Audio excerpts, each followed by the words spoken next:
Hello everyone, and welcome to my Beyond the Gates official channel. I hope everyone is having a wonderful day. Before we begin, please hit the subscribe button and give this video a thumbs up. Hayley had always believed that the worst thing a person could do was be caught. Not sin, not steal, not manipulate, but be caught.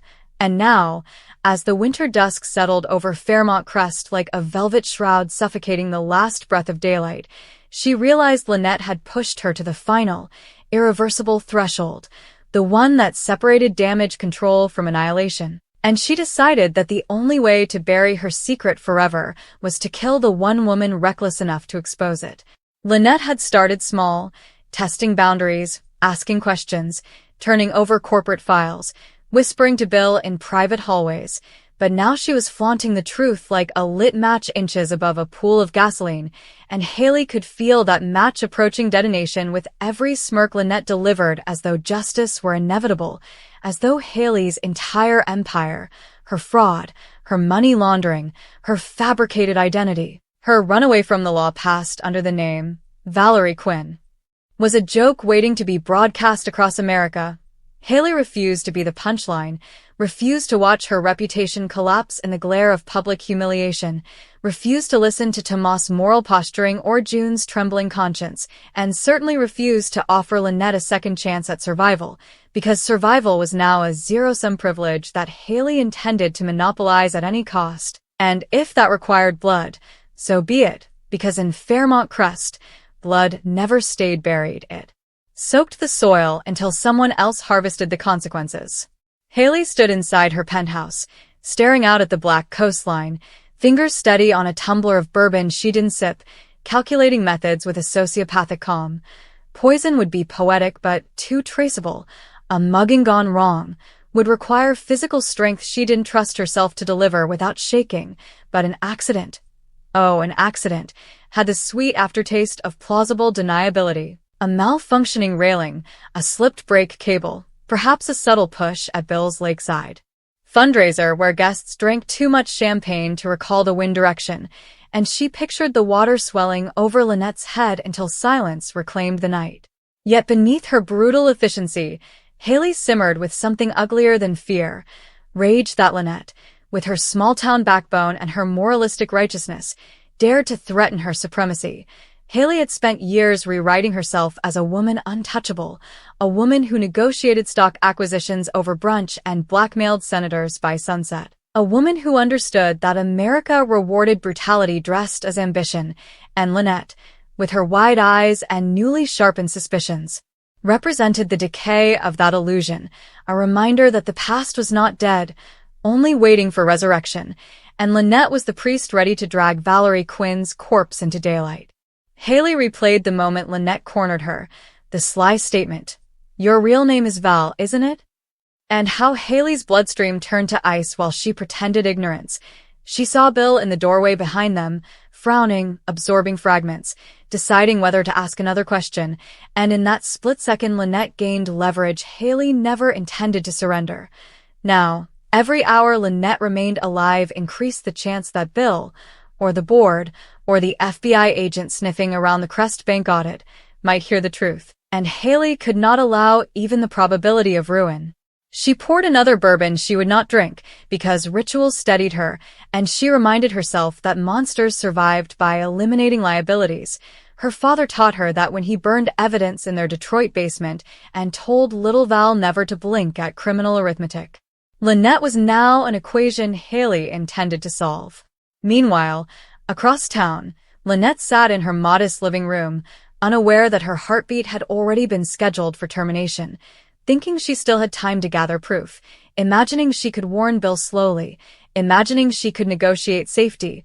She didn't know Hayley had already erased 2 bank employees who processed fraudulent transfers, didn't know a pitiless instinct lived under Hayley's designer wardrobe, didn't know the woman she confronted had spent 3 nights researching untraceable methods like a student preparing for a final exam in homicide.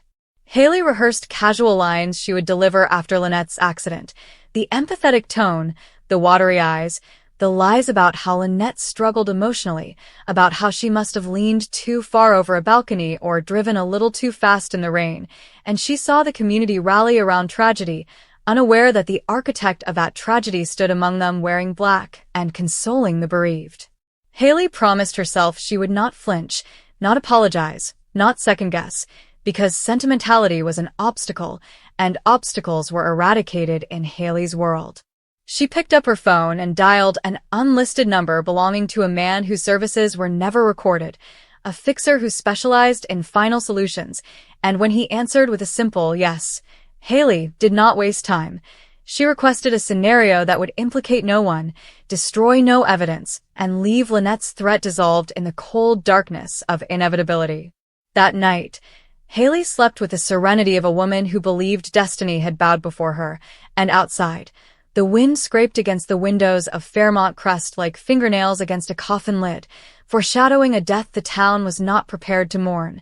But morning shattered the illusion of calm, because Lynette woke with fire in her bloodstream and a folder of photocopied records she intended to deliver to Bill by noon. And while Hayley sipped espresso at a waterfront cafe rehearsing alibis, Lynette stared at a document containing offshore transfers linked to a dormant identity named Valerie Quinn, a name she now understood belonged to the woman pretending to be a philanthropic queen of Fairmont Crest, and Lynette's pulse quickened not from fear but from vindication, because she believed, naively, romantically, that the truth could still fix things, could still rescue Bill from manipulation, could still redeem a community poisoned by Hayley's financial predation. Lynette didn't realize that justice in Fairmont Crest was not a rescue mission but a death sentence for whoever tried to deliver it. Hayley watched the ocean roll against jagged rocks, visualizing those rocks crunching bone, imagining Lynette's car veering off the coastal highway, picturing authorities calling it loss of control, and she almost smiled because the universe rewarded creativity. She texted her fixer, a 2-word message, "Today, clean," and put her phone away like she'd simply confirmed a hair appointment. Across the cafe terrace, Tomas happened to enter, still mourning the collapse of his own moral certainty, but when he saw Hayley, he attempted polite conversation, not realizing he was inches from a woman prepared to correct the world through murder. He said something banal about the weather, about Bill's upcoming fundraiser, and Hayley nodded, responded with warmth she manufactured like perfume, then excused herself with an elegant lie about meetings, when the meeting she truly anticipated involved a corpse and a shoreline. Lynette, meanwhile, debated whether she should tell Bill everything first or secure a lawyer. She briefly called Anita but got voicemail, unaware Anita was fighting her own mortality in silence. Lynette stuffed the copies into her purse and rehearsed a speech about loyalty, about betrayal, about Hayley's crimes, but she could not predict how Bill's heart would respond. Would he protect her? Or would he protect the woman who controlled his company's future? Hayley's driver pulled up in a black sedan, and she slid inside with the terrifying composure of someone who had vacuum-sealed her empathy. She gave directions to the old marina, the one closed after a mysterious fire rumored to have been insurance fraud, but in Fairmont Crest rumors didn't require confirmation. They just required repetition until they became civic folklore. Hayley walked along the pier boards, listening to their hollow creaks, envisioning a staged confrontation, a shove and splash, and a statement later that Lynette must have slipped, but she shook her head, too visible, too theatrical, and texted her fixer again for a mechanical option, brakes, steering column, something subtle. Lynette was already halfway to Bill's estate when a dark SUV began tailing her from 3 cars back, and she didn't notice because she was busy replaying every moment Hayley had ever violated trust, every donation she used as cover, every gala she weaponized as social armor. Lynette thought the world still honored courage, but Hayley understood the world honored silence, purchased with fear. As Lynette approached the winding coastal road, the SUV accelerated, not to strike her but to observe timing, calculating the right curve, the right velocity, the right second where physics could handle the sin. But destiny intervened through something Hayley never accounted for. Bill himself happened to call Lynette at that precise moment, asking where she was, asking if she was all right, his tone loaded with a concern Lynette had prayed for. She told him she was coming with information he needed to see in private, and that tremor of secrecy in her voice alerted Bill that war was already underway. Bill told her to meet him not at the estate, but at the corporate tower, public, adrenaline-filled, safe, and in that pivot, Lynette's trajectory altered. The SUV backed off. The fixer instructed pause. Hayley, receiving the update, clenched her jaw because Bill's involvement threatened her narrative, and now she had to recalculate because public space introduced cameras, security, witnesses. Hayley needed isolation, shadow, plausibility. She stood in the empty marina staring at the black water, and for the first time her certainty cracked, not in guilt, but in irritation that variables refused obedience. She muttered to herself that Lynette was an inconvenience she should have eliminated weeks ago. Lynette parked in front of Crest Tower, rushed through the glass doors, and Bill was waiting by the elevator, his expression sharp, almost frightened, and Lynette exhaled as though salvation were within reach. But salvation is a myth in Fairmont Crest, and Hayley intended to destroy myths with surgical accuracy. As Lynette stepped into the elevator with Bill, she whispered, "It's Hayley. She's been lying about everything." Bill's eyes widened, his pulse shocked into alarm, but the elevator doors slid closed before he could answer. What neither of them realized was that Hayley had already left the marina, now driving toward the tower with a predator's stillness, prepared not just to kill Lynette, but to kill any witness who chose the wrong side of history. Inside the elevator, Lynette's voice trembled between urgency and disbelief as she unfolded pieces of the truth for Bill, telling him about offshore accounts, falsified identities, wire transfers routed through shell corporations, and the name Valerie Quinn appearing like a ghost in corporate audit logs, and Bill's throat tightened because he had always suspected Hayley possessed darkness, but he never imagined federal-level deceit wrapped inside designer ambition. Still, suspicion wasn't proof, and Bill demanded documentation, demanding to see the records Lynette claimed to have. Yet even as he pressed her for certainty, his mind replayed every board meeting where Hayley steered decisions without transparency, every philanthropic grant she insisted on without explanation, every time she silenced dissent with a wink and a donation. The pattern now looked less like competence and more like laundering, and Lynette begged him not to dismiss her, not to hand her over to the woman who would do anything to protect herself. When the elevator doors opened, Bill motioned her into his office, locked the door, and lowered the blinds as though expecting snipers, and Lynette handed him the copied records. Bill scanned them with horror, tightening every muscle, because the numbers did not lie.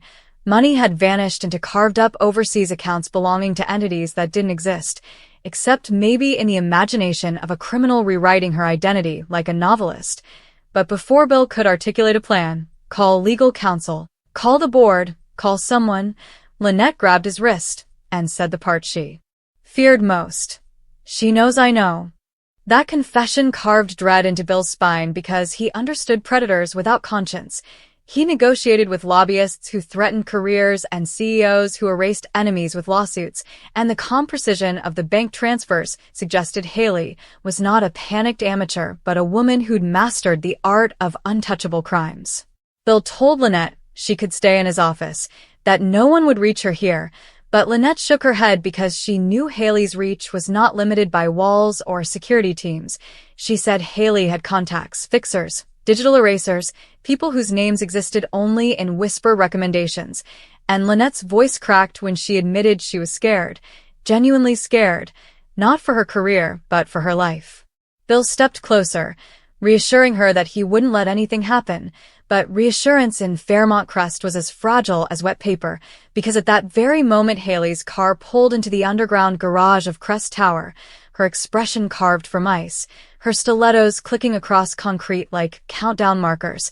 She bypassed the security desk with a smile weaponized from years of manipulation, claiming she needed to surprise Bill for a midday celebration, and the guard, accustomed to her authority, waved her through without registering that predators never announce their intentions. In Bill's office, Lynette checked her phone and noticed a text from an unknown number. "Be still. We're watching." And her breath collapsed in her chest because threats arrive quietly in this world, like frost over a window pane, and she showed the message to Bill, who tried to decipher whether this was intimidation or confirmation of surveillance. Bill reached for his landline to call security, but Lynette stopped him, whispering that calling security could escalate too quickly. She wanted to think, to strategize, to survive.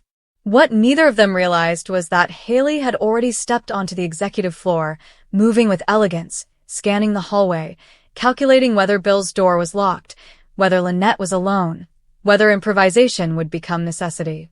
Hayley paused outside the frosted glass panel, listening for voices, tasting adrenaline like copper on her tongue, and she placed her hand on the door handle, only to hear Bill say inside the room, with iron-cold certainty, "If Hayley created this mess, we won't let her destroy anyone else."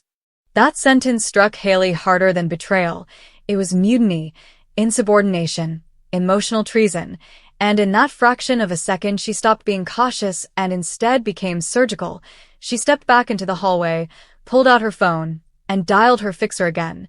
Not for breaks, not for accidents, but for something immediate, something terminal, something that would reduce Lynette from threat to memory.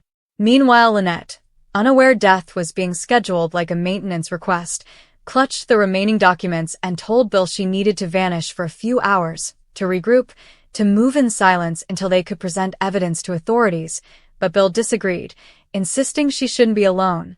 Lynette, stubborn on principle, walked toward the door, just as Hayley ended her call and turned toward the elevator. Confident her solution was now in motion, Lynette stepped into the hallway unaware. She was walking into a narrowing corridor of fate, and Bill followed close behind as if proximity could serve as armor. But proximity means nothing when the enemy controls the narrative, and Hayley, calm, poised, lethal, waited by the elevator bank pretending she had just arrived for a friendly visit. Lynette stopped when she saw her, breath stalling in her throat, because Hayley's presence carried that terrifying serenity of a person who had already decided the ending, and Bill instinctively placed his hand in front of Lynette like a human shield, but Hayley only smiled and asked why no one was answering her calls, why everyone seemed rattled, why Lynette looked like she had seen a ghost.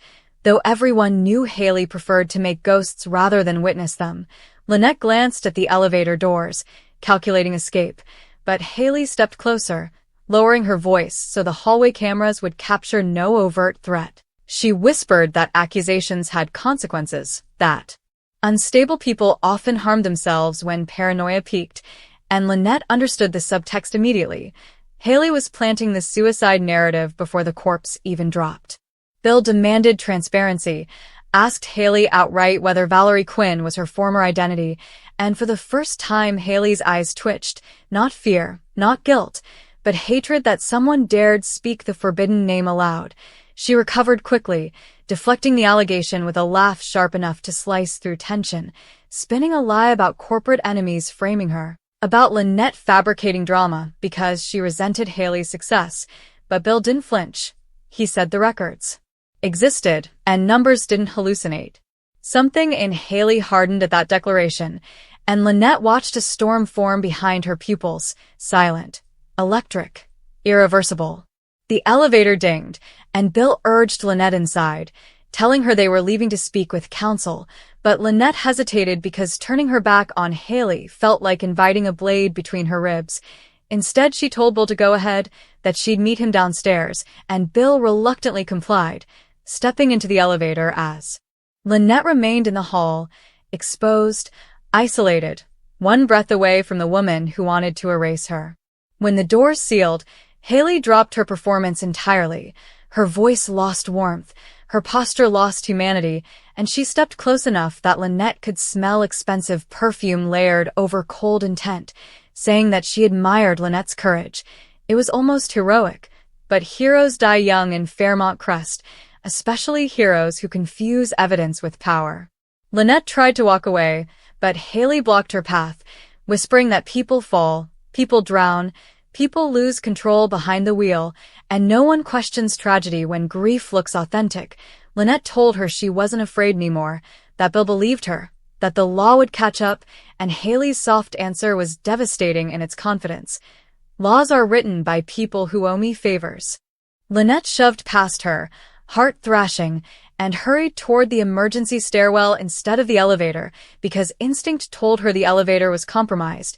But as soon as she pushed through the metal door and disappeared down concrete steps, a man in a maintenance jacket, one of Hayley's fixers disguised as staff, began descending behind her without speaking. On the executive floor, Hayley watched that stairwell door swing shut and exhaled with satisfaction, because contingency was already in motion. She wiped her expression clean, walked toward the elevator, and descended to the lobby to greet Bill with sympathetic confusion, ready to play the wronged socialite blindsided by slander.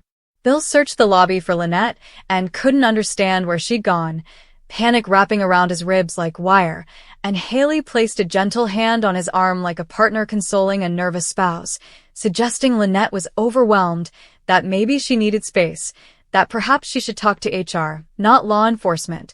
Slow gaslighting with satin gloves.